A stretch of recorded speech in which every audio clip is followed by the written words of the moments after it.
ये दिया साहब, ये दिया गाड़ी के साथ सीधे रहती सर नहीं दिया साहब 500 रुपये, तो अब कैसे देंगे हम साहब? पूरे 5-5 किलो उठा दिए वो तो बोल रहे हो नहीं दिया साहब,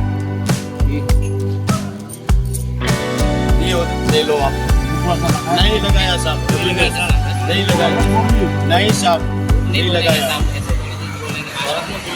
నా పేరు దిలీప్, స్టేషన్ గన్పు. పొద్దున్నే దొంగ బాబాలు వచ్చి షాపులలో అందరూ డబ్బులు అడగడం స్టార్ట్ చేస్తారు.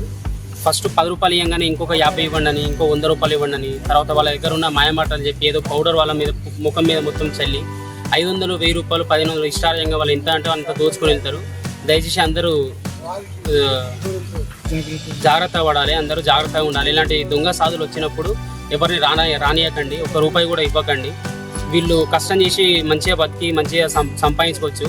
కానీ ఇలా దొంగతనానికి పాల్పడి ధర్మం పేరుని ఖరాబ్ చేస్తూ, రాజ్యం పేరుని ఖరాబ్ చేస్తూ వీళ్ళంతా తిరుగుతున్నారు. కాబట్టి అందరు జాగ్రత్తగా ఉండాలని కోరుకుంటున్నాను. ఇలాంటి వస్తువులు మీ చేతికి ఇస్తారు, విభూతి ఉన్న ఒక రుద్రాక్ష, ఇవన్నీ ఫేక్ అండి.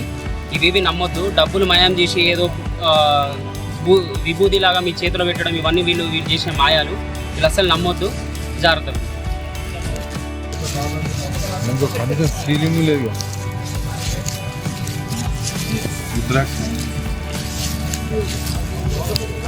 కొత్తగా పట్టుకొస్తా